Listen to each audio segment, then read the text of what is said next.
My name is Nemanja Bradić, as you all heard, and today we're gonna speak on some unusual topic for all of you, I assume. It's around QA and SM roles all in one person. We'll go through some brief introduction and some definition of roles in agile teams and some best agile practices. As you can see, the other table of content, but I want to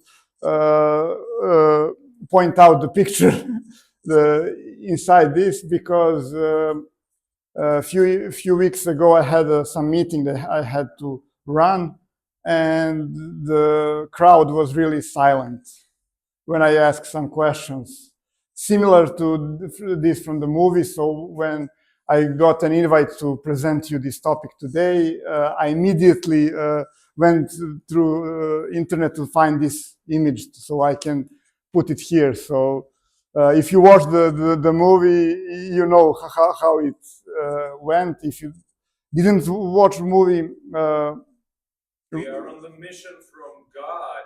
Yeah. So if you didn't find it, watch it. It's hilarious, believe me. So about brief intro, this is my feature branch. As I said, I'm Nemanja Bradić. I'm full stack QA engineer for web application. I have a decade of experience in IT, over 3 years at current company called Clarivate. I'm a member of a QA Serbia community, and as you all know, I'm first-time speaker for this event for QA Serbia Hub, and thank you for having me. Really, it was a pleasure with the previous two colleagues that had their words, so I'm really honored to be here, really. Without further ado, going forward, how many of you are participating in some agile teams? You can raise hand. Yeah, as I assume, majority. Yeah. So you're familiar with some of these roles that exist probably in your team, like product owner or product manager, or some kind of product that will deliver you the things, the developer teams, and the Scrum Master that's running the show behind the scene. And probably you have similar workflow like this one behind me, with the product owner going through creating user stories, creating backlog that is included into sprint. 2 or 4 weeks later, we have an increment and going forward, right?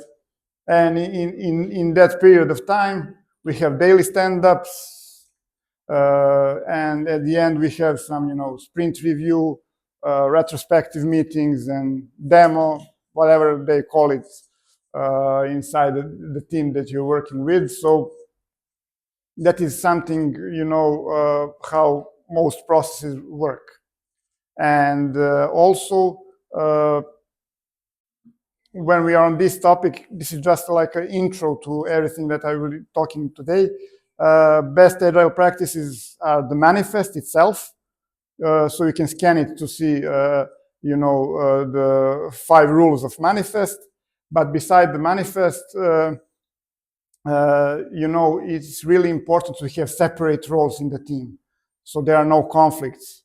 And the size of the team is from the experience from many teams that I've been involved in, or just talk to other people that are working inside our IT department, that team shouldn't be less than 5 and more than 10, because it's a problem if you have that. And also it's really important to define everything that you can imagine at the starters, and whenever you feel the need that you have to improve something of the process, you need to revise those structures, those definition of ready, definition of done, whatever, the meetings that you need a half an hour longer meeting to fulfill some things, or make it shorter because we are with the meetings all day. We need to short things up. Everything the team needs, you have to create environments so people will like to be in that team.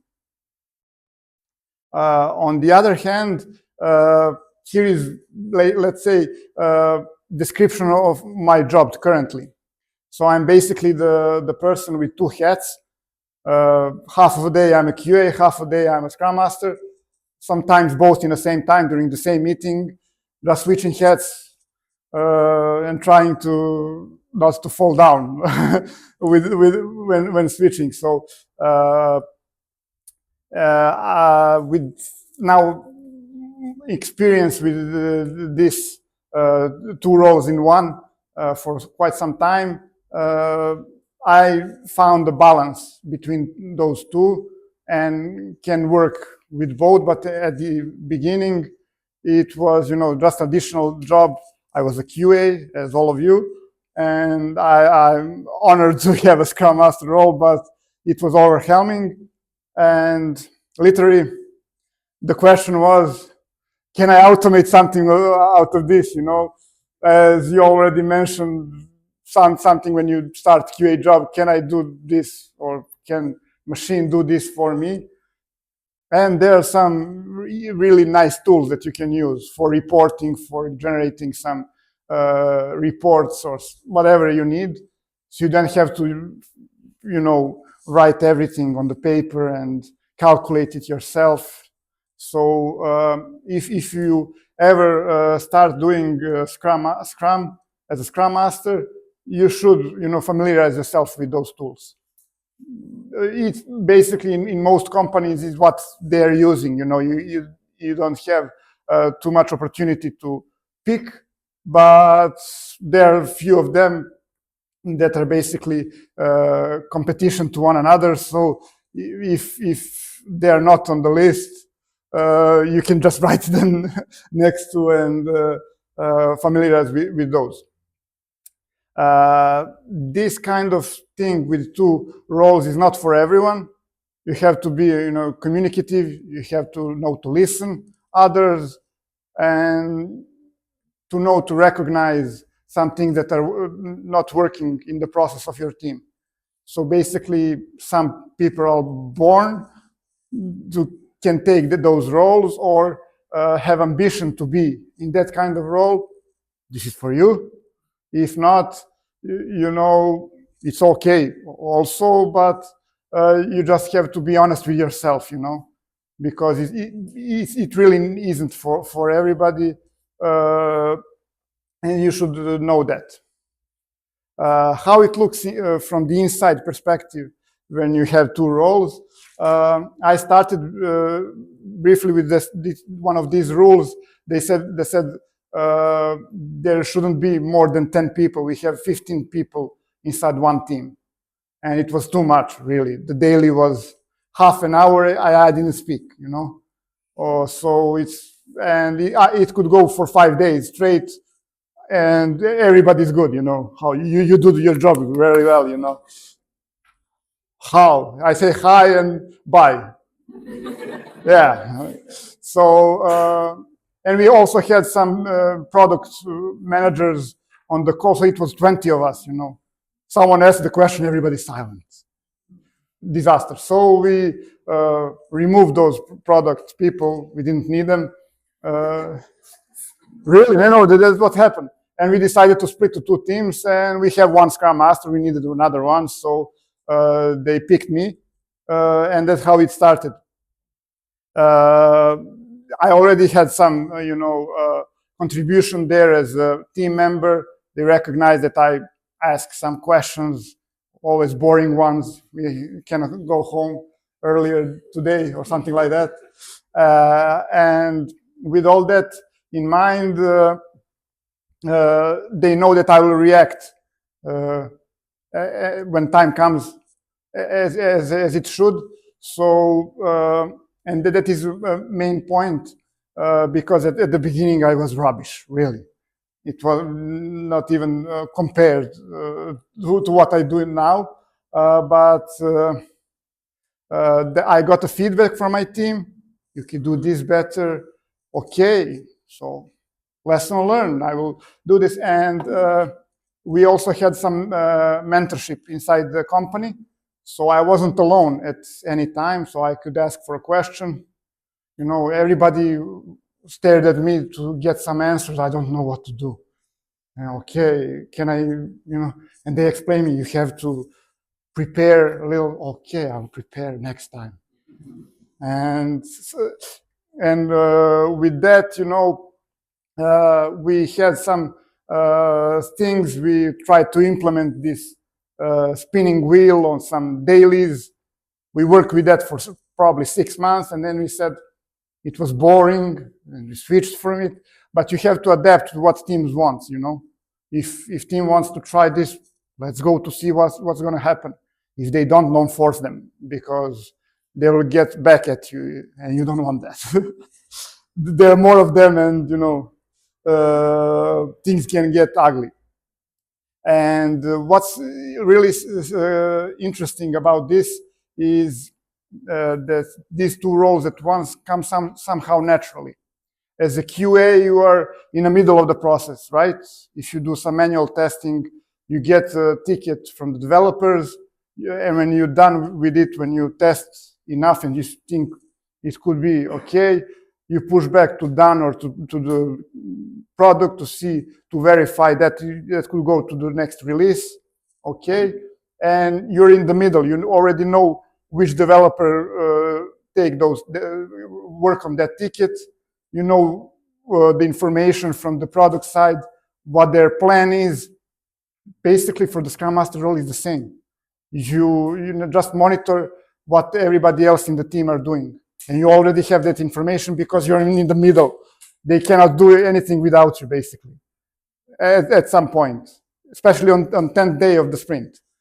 So it's really something that you really part of.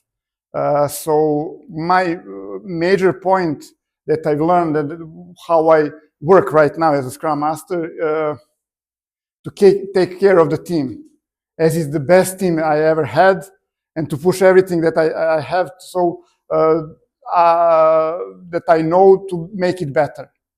So I want to be a part of that team. So so everybody are feeling welcome, doing what comes naturally to them, and foster that culture.